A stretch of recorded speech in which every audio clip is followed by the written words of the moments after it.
Two BJP leaders have held press conferences today and given statements to the press imputing motives to Tehelka. And this is not the first time we've been through this. 6 years ago, when we had this big expose on corruption and arms procurements, we were attacked for all kinds of reasons. They said we were Dawood Ibrahim's men, they said we were Congress stooges, they said we were on the payroll of the Hindujas, they said we had crashed the stock market, that the ISI was funding us. I mean, every kind of dishonest charge was made against Tehelka. For 3 years, we were running to the ground, our news operations were shut down, and at the end of that, at the end of every agency of the government being unleashed on us, they could come up with nothing, not a single incident or fact that actually implicated Tehelka, that Tehelka had any motives, that Tehelka had done anything wrong, that Tehelka had not acted in anything but the highest public interest. Same kind of political reaction is beginning again. Forensic examination, the tapes. The last time for 3 years this tapes nonsense went on, and the forensic examination was finally done by some British forensic laboratory, clearing everything. There is not a single incident in 7 years of Tehelka's journalism in which we've broken something like 30 or 40 major stories where anything we have done has actually had a single shadow of doubt about it, not a single incident.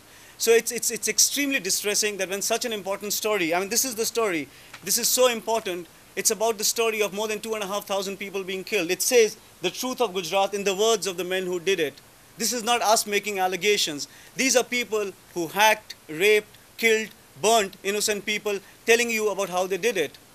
I mean, if political parties and politicians will not respond to something so serious, something so sinister, and will try and dismiss it with the usual kind of reaction that political parties, not just the BJP, in India has become a trend for political parties to dismiss any allegations by attacking the messenger instead of looking at the message. This message, I just want to reiterate, is very, very important.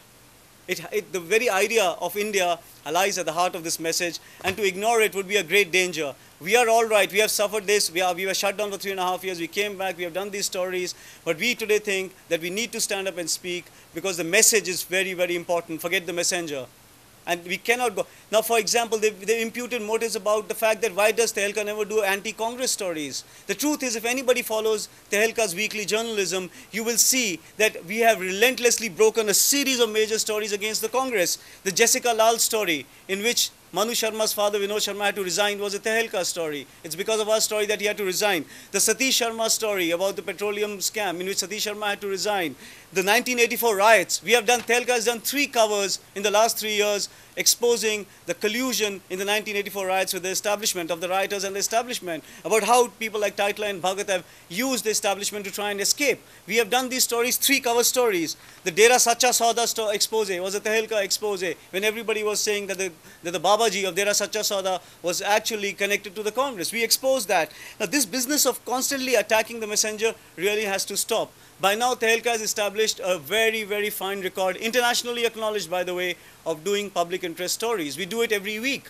If anyone just bothers to see the work we do, they will realize that we are not against one party or the other. We do journalism of public interest. But if you were to ask me that are we against communal politics, I will say yes, Tehelka is against communal politics, just like every other media organization should be. But if you will ask me that are we pro-Congress, I will say no, we are not pro-Congress. This business of false propaganda must stop in the public space.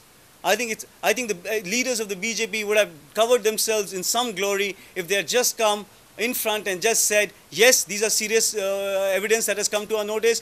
We will take stock of it and we will act if it's necessary. Instead of just starting this very, very cheap kind of counter-attack all over again, which really has no value and which delays the processes of justice that a lot of good people are trying to fight for in this country.